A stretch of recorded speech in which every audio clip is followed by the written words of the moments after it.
शक्ति निजी कार्यक्रम में पहुंचे नेता प्रतिपक्ष डॉक्टर चरणदास महंत से भाजपा सरकार द्वारा अपने घोषणा पत्र में किए गए वादे के संबंध में पूछे जाने पर महंत ने भाजपा पर लगाए गंभीर आरोप। उन्होंने कहा, प्रदेश में भोले भाले जनता महिलाओं को धोखा देकर प्रदेश में भाजपा सरकार बन गई है और पूरी तरह से बबरा गए हैं। जहां पा रहे वहां नगर पालिका नगर पंचायत में अविश्वास प्रस्ताव लगा रहे हैं। जहां उन्हें मुखी खानी पड़ रही है, उन्हें जनता ने प्रदेश का कार्य दिया है, अपना काम करे। मंत्रीगण का पता नहीं है, वो पूरे विभागों में काम ठप है, कहीं कोई भी काम नहीं हो रहा है। महतारी वंदन योजना पर महंत ने कहा, योजना लाई गई परंतु उनका मूड नहीं है कि महतारियों को पैसा दिया जाए। केवल भाजपा सरकार भोले भाले जनता को बेवकूफ बनाने का कार्य करती है और लुभाने की बात करती है, जिससे जनता उनके लुभाए सपने में आकर चुनकर ले आती है। उसके बाद उन्हें पछतावा होता है, जिसका सबूत अभी सरकार बनने के 1 महीने बाद भी महतारी वंदन योजना 3100 में धान खरीदी, एक मुश्त धान खरीदी, पैसा देना, जिसका अब तक कहीं कोई पता नहीं है। महिलाओं को, किसानों को भाजपा सरकार के द्वारा ठगा जा रहा है। उन्होंने कहा, धान खरीदी कुछ ही दिन बचे हैं और 1 महीने के बाद किसानों को हमारे कांग्रेस की सरकार याद आएगी और उन्हें पछतावा होगा कि हमारी सरकार में किसानों को किसी प्रकार की कोई परेशानी नहीं होती थी और भाजपा सरकार में अपने एक डिसमिल जमीन के लिए सर्टिफिकेट बनवाना पड़ रहा है। उन्हें धान बेचने में काफी परेशानियों का सामना करना पड़ रहा है। सरकार के मंत्रिमंडल इन सब बातों को लेकर बैठे हैं, परंतु महतारी वंदन योजना हो या धान खरीदी संबंधी कोई ठोस निर्णय नहीं ले पा रहे हैं। केवल बैठक करते हैं, चाय पीते हैं और चले जाते हैं, जिससे छत्तीसगढ़ की जनता अपने आप को ठगा महसूस कर रही है और कुछ दिन बाद भी सभी किसानों महिलाओं को पछतावा होगा कि हम भाजपा के झांसे में आकर गलत कदम उठा लिए। किसी भी विभागों में आम जनता का कोई कार्य नहीं हो रहा है। कार्यालय में अधिकारी कर्मचारियों का पता नहीं है।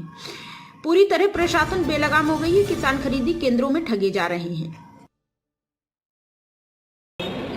एक तो धोखे से उनकी सरकार बन गई भारतीय जनता पार्टी, और उससे इतना बोरा गए हैं कि उनको समझ ही भी नहीं आ रहा है। जहाँ पा रहे हैं वहाँ अविश्वास प्रस्ताव लगा रहे हैं और जहाँ पा रहे हैं वहाँ मुँह ही खा रहे हैं। तो मेरा ये कहना है, अगर मान जाए तो किसी को ईश्वर ने काम दिया है, प्रदेश सौंप दिया है, तो प्रदेश का काम करें। मंत्रीगण का भी पता नहीं है काम करना चाहते हैं नहीं चाहते। विभागों का काम ठप है, पूरा सचिवालय, पूरा पुलिस विभाग, ना अभी ऑफिस खुल रहा है, ना ऑफिस में काम हो रहा है। तो उन काम को करें पहले।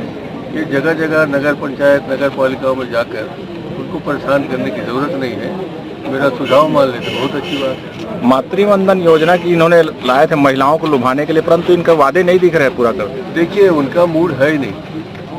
हमेशा वो एक दूसरे को बेवकूफ़ बनाने का काम करते हैं और दुर्भाग्य है कि हमारे गरीब जनता उनके बहकावे में आ जाती है, फुसलावे में आ जाती है और इस तरह से हम लोग धोखा हो गया।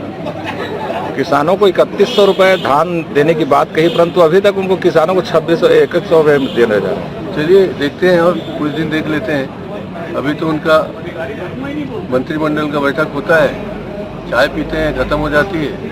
न उसमें महतारी वंदन योजना का पैसा आया, न 3100 रुपये में खरीदने की जो बात की थी उसके लिए व्यवस्था हुई, न वो 21 क्विंटल खरीद रहे हैं। तो अभी तो गांव-गांव में, बल्कि किसानों को इतनी परेशानी हो रही है कि उनको सर्टिफाई कराना पड़ रहा है पटवारी से। उनको समर्पण कर रहा है कि 1 क्विंटल धान समर्पण कर दो, 2 किलो धान समर्पण कर दो। तो आधा या 1 महीना कह लीजिए, 15 दिन में हमारे किसानों को भी समझ में आएगा कि कैसे उनके साथ चलावा होगा।